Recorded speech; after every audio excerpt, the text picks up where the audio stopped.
Voici un circuit simple constitué d'un générateur et d'une lampe. Nous avons un ampèremètre qui mesure l'intensité du courant en milliampères qui traverse la lampe, et nous avons un voltmètre qui mesure la tension aux bornes de cette lampe.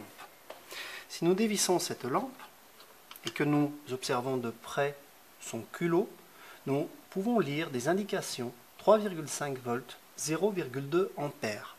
Que signifient ces indications ? Il s'agit de la tension nominale et de l'intensité nominale de la lampe, c'est-à-dire la tension normale d'usage ainsi que l'intensité qui est associée.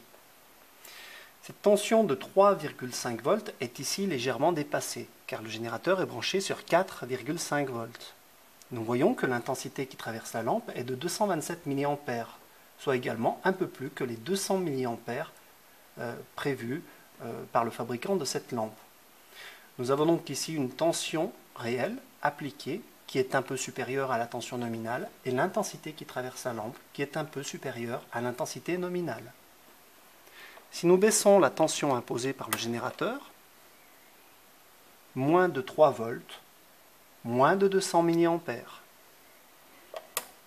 Si nous augmentons la tension, la lampe brille fortement et la tension est bien supérieure à 200 mA. Lorsque la lampe est alimentée avec une tension voisine de sa tension nominale, nous disons qu'elle est adaptée, que le générateur est adapté à la lampe, que la tension du générateur est adaptée à la lampe. Lorsque la tension appliquée est inférieure à la tension nominale, nous disons que la lampe est sous-voltée, et lorsque la tension appliquée est supérieure à la tension nominale, nous disons alors que la lampe est survoltée. Dans ce cas-là, elle risque de trop s'échauffer et de se détériorer. Le filament peut fondre, on dit alors que la lampe est grillée. D'une manière générale, il faut toujours adapter le générateur au récepteur.